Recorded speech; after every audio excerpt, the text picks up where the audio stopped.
కుత్బుల్లాపూర్ నియోజకవర్గం నిజాంపేట మున్సిపాలిటీలో Vinayaka youth association ఆధ్వర్యంలో జరుగుతున్న వినాయక నవరాత్రి ఉత్సవాలు కుత్బుల్లాపూర్ నియోజకవర్గ నిజాంపేట మున్సిపాలిటీలోని నిజాంపేట గ్రామ పంచాయతీ కార్యాలయం దగ్గరలో వినాయక యూత్ అసోసియేషన్ ఆధ్వర్యంలో గత 30 సంవత్సరాల నుంచి ఎంతో వైభవంగా జరుగుతున్న వినాయక నవరాత్రి ఉత్సవాలు 8 రోజుల పూజల్లో భాగంగా చైతన్విక నృత్యాలయం సారథ్యంలో చిన్నారుల సాంస్కృతిక నృత్యాలు ఎంతగానో అలరించాయి. ఈ సందర్భంగా వినాయక యూత్ అసోసియేషన్ ముఖ్య కార్యవర్గం వారు మాట్లాడుతూ ఈ నవరాత్రి ఉత్సవాలు విశిష్టతను గురించి వివరించారు. అందరికీ నమస్కారం. ఇక్కడ ఈరోజు ఈ ప్రోగ్రాంకి ఇక్కడ చిన్నారులను భక్తనారాయణ కూచిపూడి అలాంటి ప్రదర్శన చేసేందుకు వారికి చైతన్య అకాడమీ డ్యాన్స్ మాస్టర్ గారికి చిన్న మహోదయులందరికీ పేరు పేరున ధన్యవాదాలు.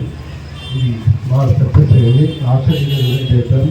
వీటిలో ఈరోజు మంచిది కాకపోతే డ్యాన్స్ కొన్ని చిన్నగా ఉంటుంది, ఇంకా డ్యాన్స్ కొన్ని ఎక్కువ చాలా పెద్ద చేయాలని డ్యాన్స్ మాస్టర్లు కోరుతున్నాను. కోరుతున్నందుకు ధన్యవాదాలు. ఇప్పటి వరకు మెయిన్గా వాళ్ళ పేరెంట్స్ని అప్రిషియేట్ చేయాలి, చాలా అప్రిషియేట్ చేయాలి. ఎందుకంటే ఇప్పటి వరకు అంటే కొంతమంది పేరెంట్స్ ఎట్లా అంటే జాయిన్ చేస్తారు వెంటనే 2 months 3 months ప్రోగ్రామ్ కావాలి, ప్రోగ్రామ్స్ చేసేయాలి, ఫోటోస్ స్టేటస్ పెట్టేసుకోవాలి. ఇది కాదు, విద్య నేర్చుకోవాలి. ప్రోగ్రామ్స్ ఎందుకు ఇప్పించేది, పిల్లలకు ఎక్స్పీరియన్స్ కావాలి. ఇక్కడ ఇప్పుడు ఇది మొత్తం దేవుడికి అంకితం అండి.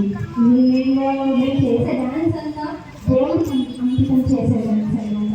పిల్లలు ఊపి చిన్న పిల్లలు నేర్పించాలి అంటే ఫస్ట్ పేరెంట్స్కి అదొక నాలెడ్జ్ ఉండాలి.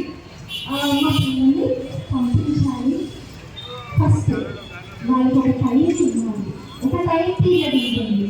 4 years పట్టిందండి బేసిక్స్ నేర్చుకోవడానికి. ఒక విద్య ఉంటేనే వాళ్ళు ముందుకు వచ్చింది. అండ్ వీళ్ళ పేరెంట్స్ 4 years నుండి నేర్పిస్తున్నారు అండ్ ఎన్ని ప్రోగ్రామ్కి పంపిస్తున్నారు. వగేరా ఖర్చులను ఎలా పేరెంట్స్ బాగా అయ్యున్నారు. వాళ్ళ మదర్ అండ్ ఫాదర్ వాళ్ళకి ఒక చిన్న హోటల్ అండి, వాళ్ళది ఒక చిన్న హోటల్.